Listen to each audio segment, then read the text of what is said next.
35%, 35,4% de los pobres, sin todavía contar la devaluación y el último golpe de efecto de los mercados en los últimos, y del dólar en los últimos tiempos. ¿Quién lo resuelve esto? ¿Qué gobierno resuelve esto? ¿O los pobres son útiles electoralmente? Esta es la pregunta que quiero hacerle a Pablo Gallo, que es el director ejecutivo del CIPES. ¿Cómo te va? ¿Qué tal? ¿Cómo estás, Ricardo? ¿Bien? ¿Cómo es esto? Bueno, es difícil ubicarlo porque en realidad la pobreza es un fenómeno creciente que se mantiene aún de la vuelta de democracia de esta parte en un promedio que nunca ha bajado del 25%. O sea, ¿qué quiere decir? Que tenemos un problema estructural que se va arrastrando de gobierno en gobierno y han pasado los gobiernos de todo tipo de colores. O sea, el último gobierno había dejado una pobreza en torno al 29%, hoy estamos arriba del 35%, pero con una escalada estrepitosa de tan solo un año. Pensemos que en solo lo que va, en 360 días, en los últimos 360 días, se han incorporado más de 3 millones de nuevos pobres, personas en calidad de nuevos pobres, de los cuales 1 millón son indigentes también, o sea, un millón de indigentes nuevos, y ubica la pobreza en la niñez por arriba del 52%. O sea, más de la mitad de nuestros niños hasta 14 años se encuentran hoy en niveles de pobreza, lo que señala claramente que hay una degradación social en curso tremendo, que aún todavía no tenemos la fotografía final de a dónde va a llegar esto, cuando en marzo del año que viene tengamos los datos de todo, de este segundo semestre, donde particularmente se incorporen los datos de la última escalada del dólar, que es de agosto. Ese 20% donde a las 48 horas ya se estaba trasladando a precios, particularmente de la canasta básica alimentaria, va a tener un efecto mucho más nocivo aún de lo que hoy estamos viendo. O sea, si hoy la fotografía es dramática, en marzo va a ser mucho peor. ¿Vos crees que hay un discurso perverso por parte de la dirigencia política en cuanto a la promesa de resolver el tema de la pobreza y resolverlo concretamente con políticas destinadas a tal fin? Y tengamos en cuenta que resolver un problema estructural como es de la pobreza, y para nosotros el principal problema que arrastra nuestro país, requiere de políticas de Estado que tengan como tal un consenso con el arco opositor en su momento, que luego seguramente será ejecutivo, de manera tal que esas políticas se mantengan en un periodo de 10 o 15 años.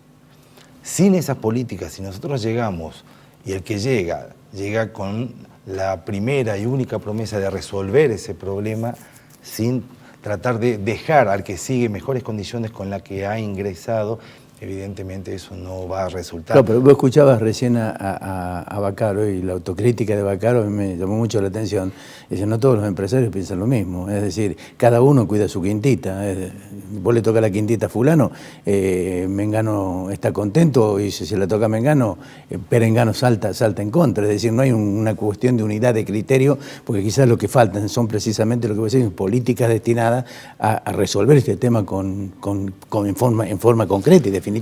Seguro que puede haber, cuando hablamos porque, de resolver a mí no me pobreza, parece creer de que la democracia hasta acá tenemos un promedio de 25 o 30% de pobres en forma permanente. Es decir, si vos no lo resolvés en el momento que el país crece en forma impresionante como ha crecido, sinceramente no te interesa concretamente resolver el tema de la pobreza. ¿Por qué? Porque los pobres, probablemente, y me hago cargo, son útiles electoralmente. Estamos pensando que resolver la pobreza, en el fondo, es una discusión de distribución de riqueza. Sí. Esa es la discusión de fondo. Entonces, evidentemente, en la discusión de cómo distribuimos la riqueza, algunos se van a ver más perjudicados y otros más beneficiados. Ahora, aún en esa bolsa donde hay distintos intereses, todos vamos a convenir que, teniendo la mitad de nuestros niños en condiciones de pobreza, este país es inviable, es imposible llegar a ser un país desarrollado. Todos podemos coincidir. Y en el desarrollo de este país ganamos todos.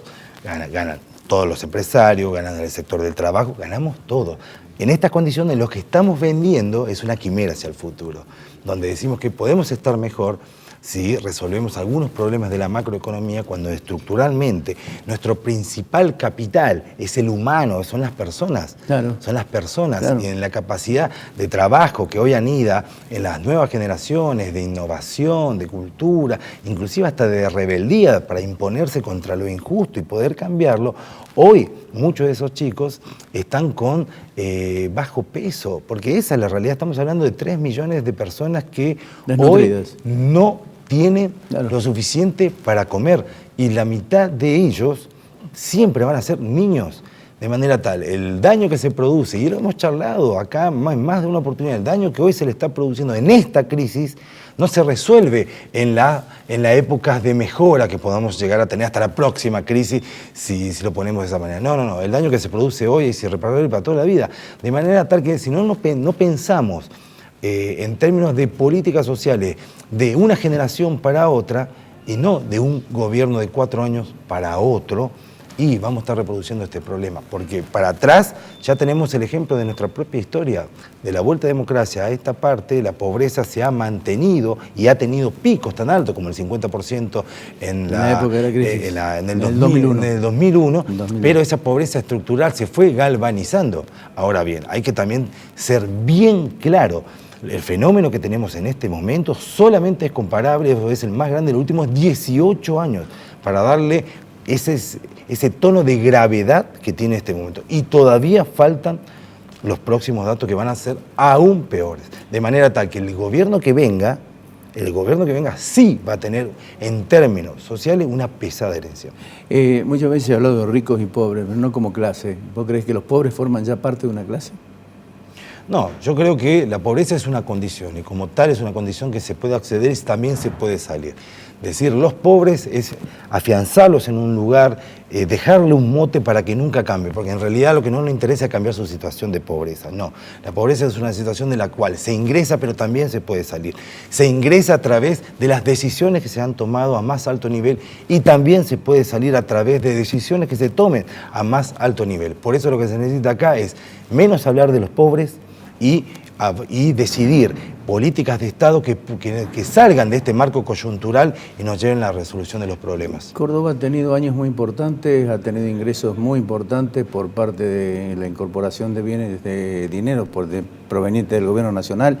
Sin embargo, tiene 600.000 pobres más, a pesar de que dentro de esos pobres podés considerar gran parte de ellos, alguna parte vinculada al desempleo, a la falta de producción o algo por el estilo. Bueno, Córdoba vuelve a mantener en los indicadores generales nacionales, en términos sociales, sus indicadores que son mucho más negativos que a nivel nacional. Está por arriba de la media nacional, está por arriba de la región, pero también lo hace a niveles de empleo.